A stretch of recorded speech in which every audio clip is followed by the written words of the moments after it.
दिवाकर नमस्तुभ्यं प्रभाकर नमोऽस्तु ते। सप्ताश्वरथमारूढं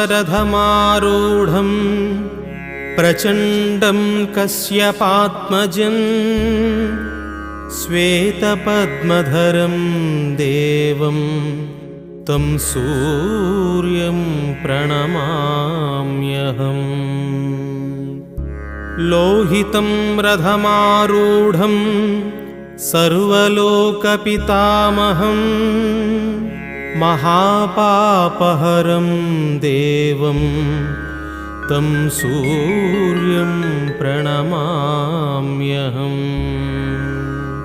त्रैगुण्यं च महासूरं ब्रह्मविष्णुमहेश्वरं महापापहरं देवं